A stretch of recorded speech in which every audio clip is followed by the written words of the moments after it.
Whenever I was asked what I wanted, my first impulse was to answer, nothing. Nothing was going to make me happy. This line was said by Yozo, the narrator in No Longer Human by Osamu Dazai. The reason Yozo cannot find happiness is deeply tied to self-awareness, a term we often consider a virtue and take pride in. Humans often celebrate their ability to reflect, to know themselves, and to make conscious choices. Yet what if this very consciousness becomes a curse? As Yozo confesses elsewhere in No Longer Human, now I have neither happiness nor unhappiness. Everything passes. That is the one and only thing I have thought resembled a truth in the society of human beings, where I have dwelled up to now as in a burning hell. This paradox, being so aware that nothing feels real or fulfilling, reveals a profound human dilemma. Sometimes ignorance truly is bliss. In this video, I will explore reasons why too much self-awareness can undermine happiness. So let's get into it.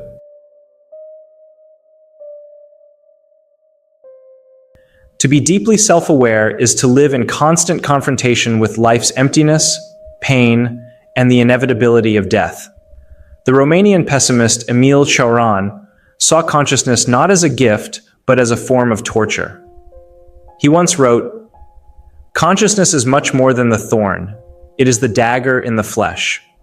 In other words, awareness doesn't merely irritate us. It cuts into us, reminding us endlessly of our anxieties and doubts. For him, to live in perpetual self-awareness means to be lost for life. The more we observe and analyze ourselves, the less we are able to live. We become trapped in the awareness of our flaws, failures, and fragile fate. It's no surprise, then, that he calls consciousness nature's nightmare, a curse masquerading as intelligence. Dostoevsky's Underground Man echoes this same sentiment.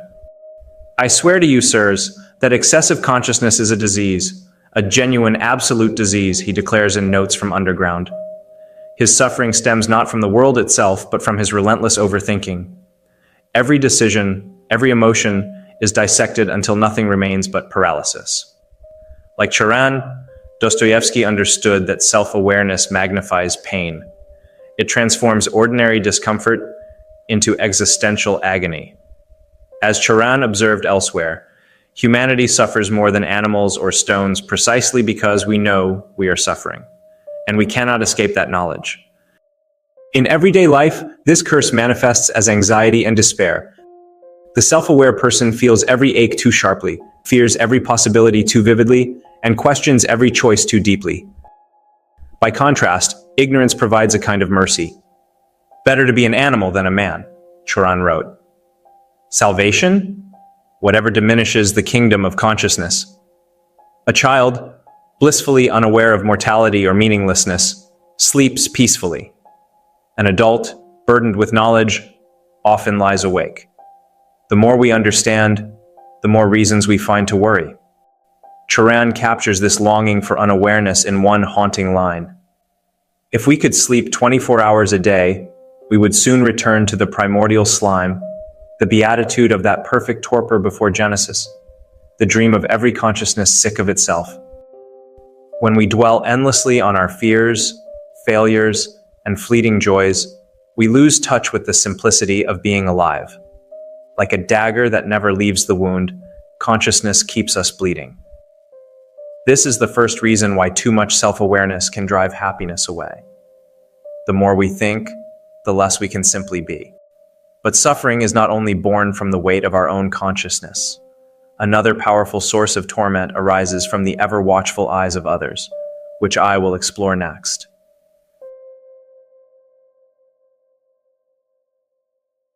Jean-Paul Sartre brought this torment vividly to life in his play No Exit. When the character Garcin laments his fate, his companions Estelle and Inez reveal that they themselves are his punishment.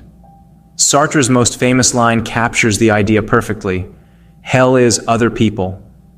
In Sartre's view, our awareness of others' judgments imprisons us. We become obsessed with how we appear, terrified of how our actions might be perceived. Every conversation becomes a performance. every glance a silent trial. This anxiety is mirrored in Osamu Dazai's No Longer Human. Its protagonist, Yozo, is painfully self-conscious in social situations.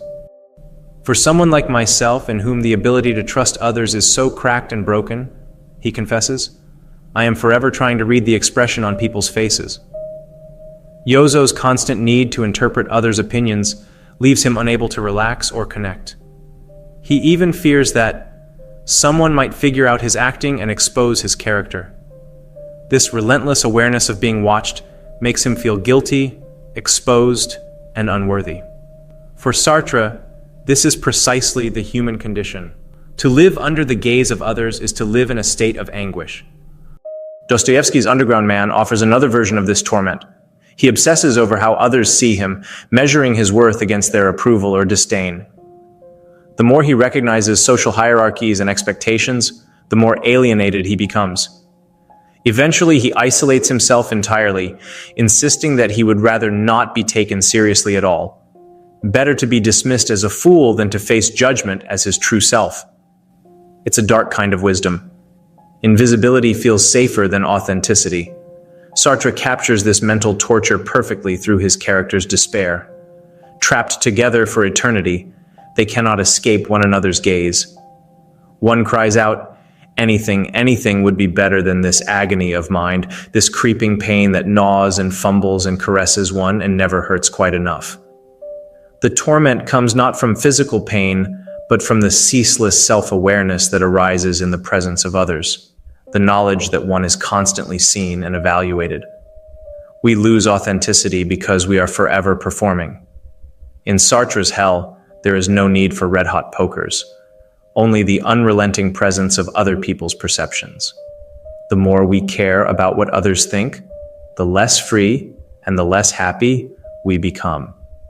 Yet even beyond the gaze of others, self-awareness traps us in another form of suffering, an endless cycle of desire and dissatisfaction, which I will discuss next.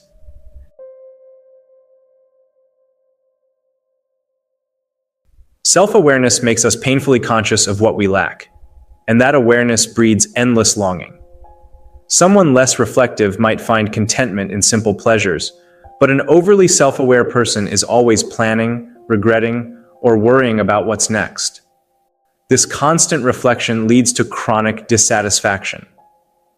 As I have written this line at the start of the video, where Osamu Dazai's narrator confesses, "Whenever I was asked what I wanted, my first impulse was to answer nothing. Nothing was going to make me happy." Knowing life too deeply, Yozo has given up on happiness altogether, realizing that every desire will either fail or cost him something. Even happiness itself becomes dangerous for the self-aware. Dazai writes, "The weak fear happiness itself. They can harm themselves on cotton wool. Sometimes they are wounded even by happiness. To be so attuned is to fear joy, sensing that it will inevitably fade or that one does not deserve it. In this way, deep self-awareness robs pleasure of its innocence. By dissecting every moment of happiness, we destroy it before it can be felt." The same logic applies to our ambitions. The unreflective person can work, achieve, and enjoy success without questioning its purpose. The reflective one, however, always sees the emptiness beyond the goal. No matter how high we climb, we glimpse another summit. This breeds the restless feeling of never enough. To live entirely without a goal, I have glimpsed this state. I am too weak for such happiness. He imagines peace in surrendering all ambition, but his mind, too alert, refuses to rest. Dazai's Yozo laments, "Mine has been a life of much shame. I can't even guess myself what it must be to live the life of a human being." Such awareness of one's inadequacy ensures permanent alienation. Knowing exactly how one fails makes it impossible to feel whole. Worse still, every fulfilled desire sparks new ones. For the self-aware, satisfaction never lasts. It only opens space for new doubts. If I reach this goal, the mind asks, what then? Ignorance would allow us to savor the moment. Self-consciousness turns every joy into an analysis. We see every pearl, and immediately wonder if it's flawed. Thus, consciousness keeps us craving, whether for knowledge, success, or self-understanding, while happiness always remains just out of reach. And how this all ends is what I am going to discuss now.